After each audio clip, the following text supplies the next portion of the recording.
Place day one, or staying at home and saying yes, chef, to the bear.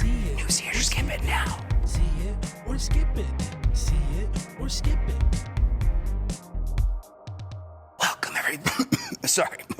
Welcome everybody to New See It or Skip It, where first we're going to be talking about the new Kevin Costner film shot in Utah, Horizon: An American Saga, Chapter 1. Now, this is chronicling multifaceted storylines. It's taking place during the span of pre- and post-Civil War expansion, settling in the American West, lots of landscapes, lots of different storylines, and a story that is going to be stretching into not just one or two parts, but a four-part saga. Now, we had the awesome opportunity to talk to Kevin Costner about the film. Make sure that you're checking out that interview and seeing just what he's saying about Utah and what it was like to film here. The story about the American West and the settlement is something that most Utahns are very familiar with, especially when it comes to the Pioneer Trail that the LDS Church took. We're in the Old West setting. This is a Western film that covers different storylines that we might not have seen before in more unique perspectives, but are just starting to be fleshed out in this first movie. What I'm loving about Chapter 1 is that they're showcasing so much of the American West and the frontier and how things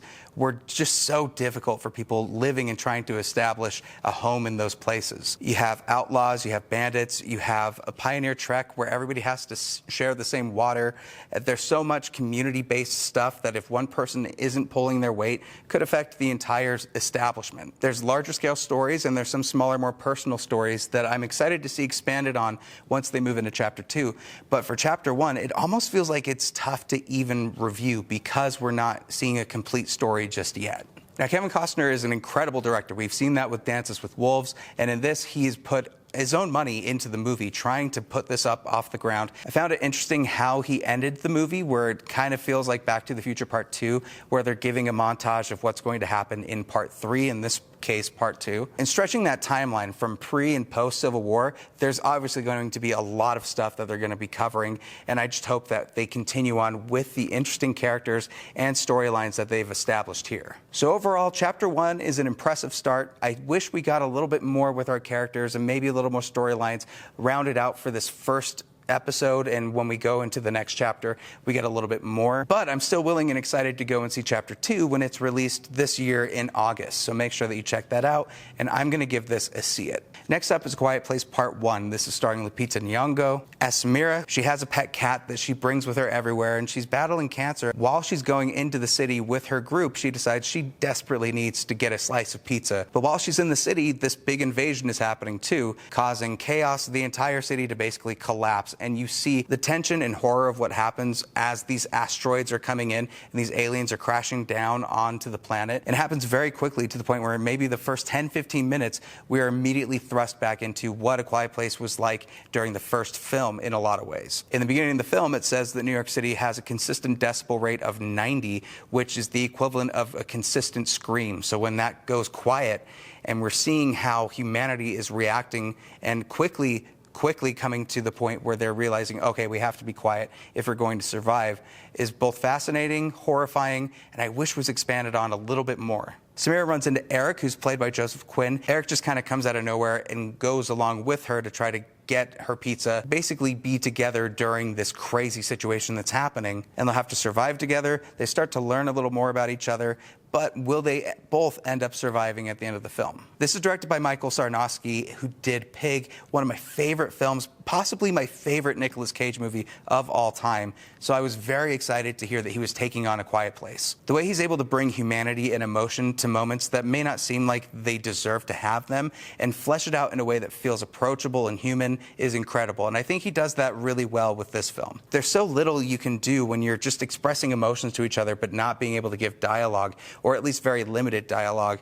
And I think both Lupita and Joseph do a really good job of expanding that and giving really good performances that even at the end of the day the story isn't expanded on, you still should check it out because of those performances. They have one particular scene that's incredibly heartfelt and really emotional, and one that I'm going to remember in the whole legacy of the A Quiet Place films. If you're going into the movie looking for an expansion on these creatures, the history of them, why they're on Earth, what their motives are, anything like that, you're probably going to be disappointed with this because they're not expanding on that at all. What you get instead is a really good character study and great acting by both our leads. So if you're looking for something like that and you're looking for the suspense and fear that the first two films gave, you're going to have a great time in the movies. Is it the best of the Quiet Place films? I wouldn't think so, but it's still one that I would recommend and one I would see. Moving on quickly to A Family Affair. This is starring Joey King, Nicole Kidman, Zac Efron. It's a guilty pleasure movie. Zoe King, who plays Zara, is working with Zac Efron, who's Chris Cole, very popular, well-known figure, who ends up falling in love with Zara's mother, Brooke, played by Nicole Kidman. And of course, that relationship dynamic paired with the fact that she's his employee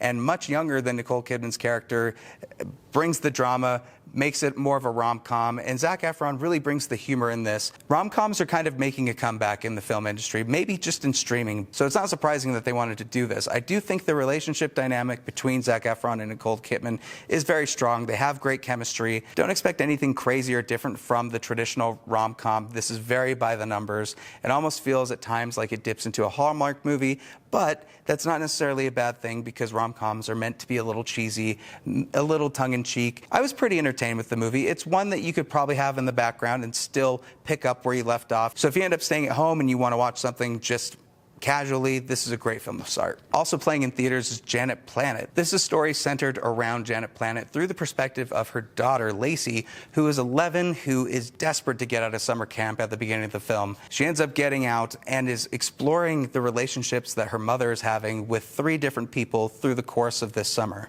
It's marketed as a coming-of-age film, but to me it focuses a lot more on the mother. Whether it's told through her perspective or not, the story is centered around the mom. And this is a really slow film that I just can't necessarily recommend. I don't think there's a lot of story to it, and the moments that they're dragging on throughout the film just don't necessarily work to me. I just wish they expanded more on the story arcs of each of their characters and gave you more compelling reasons to engage with them. More story elements, different perspectives, more cinematography that felt more engaging to you. It just, anything would have made this a better watch to me. And last but not least, The Bear Season 3 is officially out on Hulu and Disney+. Yes, I've already seen it because I love The Bear. Yes, Chef. I love everything about these shows. Season 1 and 2, I rewatch consistently. I love the uniqueness of it. I love how no one else on television is doing something like this. And we continue the story of Carm as he is getting out of the walk-in finally, but now has a complete focus on being perfect and giving perfection to his customers. The restaurant is open, reviews can possibly come through, and he wants to get a Michelin star. How that's affecting the rest of the team and them not seeing what his big goals are and him refusing to apologize for what happened during season 2 is going to affect him down the road. From what I understand, this was filmed along with another season of The Bear. So similar to Horizon, this might be kind of a part 1 to part 2. I don't necessarily think this is the strongest season of the 3, but at the same time, there are some really great episodes in this. There's strong, compelling character story arcs. I love how they're delving into each character. They're expanding more on the supporting characters, which I think is a great addition and something that they desperately need to do in a lot of situations. Overall, the season is dealing with how hard it is to forgive yourself and to apologize to others the longer you hold it in and refuse to let go of that. How your environment kind of dictates how you treat other people is fascinating. I love how they explore that, but it doesn't feel complete. I hope that the next season comes in and we get a full rounded mega season from this, but it's still one that I would recommend. It no way is a bad season. I just don't think it has the same type of strength that season 2 had. There's some returning guest spots that I'm so happy we got to see more of. Make sure that you check out all the episodes. They're incredibly bingeable. If you haven't watched The Bear yet, you have to go and start with season 1, go to season 2 and 3. Take a little bit of a break for some anxiety because it's a suspenseful series to say the least. It's one of my favorite shows that are on right now, and I'm definitely going to say you should see it. So that's it. That's 5 shows that you can check out for this week. Make sure that you go to abc4.com, click the shows tab, and go to See It or Skip It to check out my interview with Kevin Costner, as well as the previous reviews, other interviews, and news. Thank you as always for watching, and I will see you at the next review. See it or skip it. See it or skip it. See it or skip it.